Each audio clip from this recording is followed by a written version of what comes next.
Hello, my name's Freck. How are you today?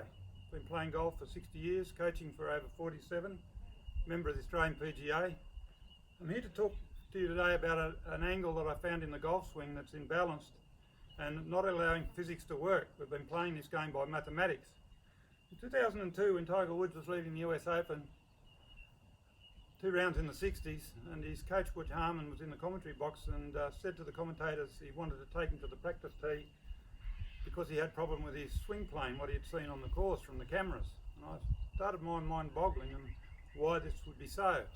It was when I started to look into this game more mathematically and how it relates to physics, and with everything equal on both sides, and the golf ball in the middle, everything should go straight. And as you know, golf's a little bit more difficult than that. So basically, first of all, before I pick up a golf club, I'll just let you know what our maths do in a golf swing as far as our arms and that are related. We've got 2 axis points, very important to know. I and Brian can hit a ball straight out of a shed with 1 axis point. That's simple. If you get one hand and just start hitting shots, it'll go straight. Not a lot of power, of course. With I and Brian, they can generate the power. But of course, we have 2 axis points. Can't play golf like that. Okay, so when I extend the arms out, I create an angle here, 24 degrees in the middle, right? And when I turn that 90 degrees, you'll see that one shoulder is above the other, and that is 6 degrees. Okay, 6 degrees is the difference between the 2 planes, which we'll understand a little bit more about that in a moment. So this angle I created in the centre was 24. I just divided that by 4 and we get 6, and that is very relevant later when we get onto the Freck angle. So I'll just pick up a normal club now, and our hands will go out 90 degrees, and we expect the shaft to go 90 degrees on both sides. And if there's an imbalance here, this is what I learned early, just after 2002, if we have an imbalance here, where it's 90 degrees to the shoulder, and it's easy to see the angle, the same imbalance will stay down here, where we're creating also a plane angle. That's why these angles are hard to find down here. We have a plane angle down here, added on. So up here we can see them nice and level, and as I said, if it's out up the top, it'll also be out down here. And I don't think a lot of people have understood that. And this is how you can go into more mathematical how the golf swing works. So I'll just get a normal club. Normal tapered grip. As I said, the hands go out 90. I'm trying to get this everything equal on both sides now. Okay, so I pick up the golf club, grip I've used all my life, and then I turn the club back, and there it is. It wants to sit there level with the shoulder, but the shaft is up. Probably 10 degrees. It's up to 180 right through, probably 10 degrees up there and 10 degrees down there. So we've still got the 180, but we haven't got it level. This is just part of the problem. So when I was using a club was built up down the bottom, when I was practicing one day with a sore left hand, I put some toweling around and wrapped it right up around. I noticed the divots were different. And so I'm almost making a parallel grip here now, so I'll just go and get a parallel grip. So what I noticed then, that when I picked the club up, that the shaft went level at the same height on both sides. Shaft is 180 through. This is great, I thought. That's just a minor problem that I found. It's not the Freck angle. The Freck angle is critical for physics to work, but we also had an imbalance with the shaft. So that was easy to fix. People just playing with a parallel grip will fix that. That'll stop their little loops in the golf swing, help stop their loops in the golf swing. So I had to find out what was happening to the face angle. So I still sort of didn't feel like everything was balanced. These felt better. So I picked the club up now with this parallel grip, and I turned it back. I'm looking at the face angle now. The shaft angle is 90 degrees from the address position. We'll call that the address position, doesn't matter where it is. It's at shoulder height, so I can see the angle, right? And as you can see, it's gone back 90 degrees, beautiful. But on the follow through side, the address angle, when I turned it, it went down 6 degrees. Exactly the difference between the 2 planes, where one shoulder is above the other when I turn 90 degrees here. So this angle here divided by 4 gave us the 6 degrees. Okay, so now I had to find out where this angle was coming from. So it took quite a while, but I realised that when your hands wrist are level here, as you can see, this is how some of the American tour players are putting with their hands together. Everything was equal. So now I know this angle's coming from the offset of the wrist, one hand going down below the other, which is the only way we can play the game to get any power. We can't play the game with our hands level here, quite accurate, but you won't hit it very far. So now we've found out that this is where the angle's coming from, one hand going below the other. So it's added 6 degrees to the club face on the follow through.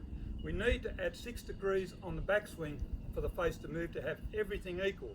We can't take the 6 degrees off on this side. It's going 96 from the address position, shaft's going 90. We need the club face to go 96 on the backswing and the shaft 90, and everything is equal. So, a little bit more thinking, and then I realised the only way we can add angle to the backswing is with the angle on the grip, because nobody's done a lot of work on what the angles actually do in relation to the grip for the golf swing. So when I added a 1.5 degree grip angle, reverse taper on the grip, I'm hoping it goes down 6 degrees. I picked it up, bingo. It went down 6 degrees. We needed to stay 6 degrees on the follow through, and it did, from a nice square address position. So now we have everything equal on both sides, and it is magic. I call this a Freck angle. The only way we can fix it is with a reverse taper. So if you're a DeChambeau type person, want to try something different, or even been playing the game for a while and just want to try something different, just wrap some toweling around the bottom of your normal grip, right, and build it up bigger than the top, down the bottom, and go and hit some golf balls, and you'll see the difference in the plane. Plane of the swing changes, the club face wants to go out more. All I have to do now is go out and swing the golf club, open and close the door, throw off my left arm because I'm left-handed, and then you'll see in the video and the angles that I create in this swing. So when I go back here, now and on the downswing, this is where physics starts, the energy starting here to when it finishes on the follow-through side. So you'll see this angle here now on the downswing. Just slow your videos up if you can. You see the club face, and when it gets to 90 degrees here, this is 90 degrees, the through shaft goes to the target, right? And on the reverse side, then it comes back square to the ball, of course. On the reverse side, these angles are reversed from here. Now if these two angles are here equal, the golf ball in the middle must go straight. And therefore the angles up here and at the top of the backswing and the angles on the follow through are also equal, right? Mathematics says. But it's much easier to find these angles up here at 90 degrees, right? Because then we haven't got a plane angle to work with as well. But the same indifference will occur. If it's indifferent up here, it will be indifferent down there. This is why you see tour players now playing this game with all different, they're playing with all different angles, right? And to hit the ball straight, and they're very good at it. But sometimes it, it just goes off because there's an indifference, right? There's an indifference with the angle of the club, imbalance, I will call it the Freck angle, right? It's causing the club so it doesn't happen all the time. It's called a reflex action with the muscles, right? And it's very hard to do when you want physics to work with you. This game should be played with physics on our side, and boy, is it easy, and the ball just goes straight. In concluding, I'd just like to say, it took a while to work this angle out, right? If you want to, as I said, if you want to give it a go, just wrap it around the bottom of the grip and build it up and go and hit some golf balls. But we need physics on our side. Give it a go. I'll come up a little bit closer. Float a protractor there. That would be 3 degrees. It's got to be like that. It's 1.5 from the centre. We have to keep it the same all the way around to comply to the rules.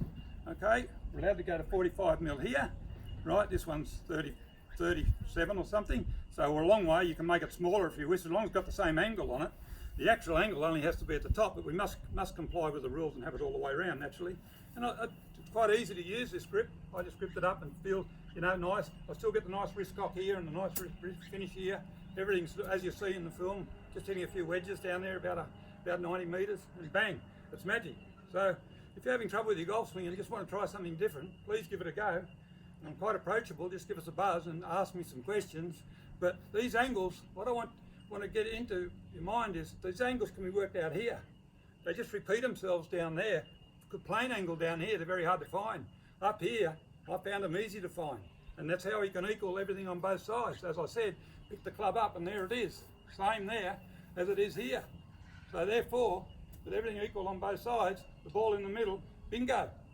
And that's what happens. It is bingo. Thank you. Okay, I'm down at the park now. I'm just going to hit a few shots for you.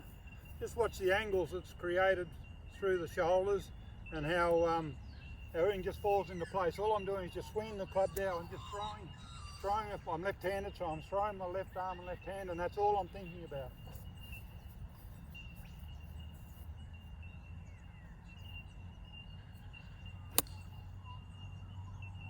all I'm doing. Just that nice throw. Ball goes the same place every time. Magic. Just beautiful. Okay, I'll move over and hit some on the other side and you'll see the extensions that I have and the wrist cocks. But you should have seen with that swing there that how I was, the club face, the club shaft angle on the downswing to the follow through was swinging directly to the shoulders. That's what I want you to understand. Okay, now we'll do the same on this side. Just have a look at that nice extension through the ball. There it goes. Same every time. Can't miss. Oh, beautiful. Okay, so I really come across this angle by accident, just through perseverance, and I've always been trying to equal the swing plane for quite a long time. I didn't realise it could be done with a reverse tapered grip, so everything's equal on both sides. So if you want to give it a go, give it a go. Let's just think outside the square a little bit if you wish. If you're not playing very good golf, and think about it. If you're playing good golf, just go ahead and keep playing the way you are. And if a young person gets hold of this, and it's that easy to hit a golf ball, I'll tell you what, that's magic. In conclusion, I'd just like to thank you for listening to me today, and how I've come up with these angles, and just appreciate that your golf swing is on a plane down here, and that these angles can be found up the top. For those people that are working on angles, please do it up here at 90 degrees, because everything will show up down the bottom. Down here we've got to add a plane angle on. Up here we can keep it 90 degrees to the shoulder, and that's how we find out the indifference in our swings. So just before I finish, I'll just say that if you grab an 9-iron and go down and hit it in long grass with your normal tapered grip on it, and just see how it'll pull it across. And this is physics taken over before, because of the imbalance in the swing. It'll close 6 degrees. That's when physics will take over when you hit restriction. In other words, the grass, right, it just automatically pulls it across, and you'll see the good players trying to hold it off. And then go and build your grip up down the bottom, as I suggested, and make it bigger than the top. Then go through the same process, and you'll find now that the ball will come out straight, because everything's equal on both sides. So now we've got the ball going straight out of long grass, which tells me physics is working, everything's equal on both sides, and that's what happens. For those beginners that are playing golf that might not understand a lot about angles, this is where your slices come from. As this club face closes too early, it pulls the club across. And with the longer clubs, you're getting spin with these slices.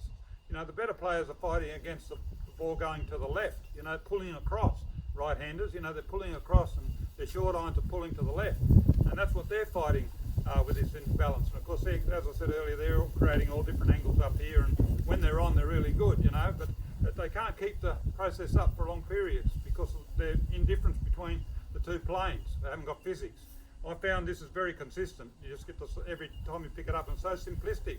I just pick it up and swing it, and all I have to do is open and close the door and throw it away like I'm throwing a ball through the extension of the golf club. And believe you me, it's easy. If you're playing good golf, just go and play golf the way you are. I can understand it'd be very hard for somebody to change. You know, to change over, you'd have to go and I reckon you'd have to go and, I mean, I've just gradually got into it, just hitting balls all the time with these grips, and you know, it's just automatic for me now. But you would have to go down, you know, for a couple of weeks and just hit golf balls, because it's a different action. It's a throwing action now. Just throwing, right, and just keep throwing and throwing. The ball will not go to the left, you know, for right-handers, or right for the left-handers, because everything's equal. You know, if I just did that with my old tapered grip and kept throwing with the bottom arm, it'd end up going for a draw or a hook, you know, all the time. It doesn't happen. Everything's equal, and we get more of it, just a natural throwing action. Anyway, as I said, if you're playing good golf, just keep playing. Thanks for listening. Thank you.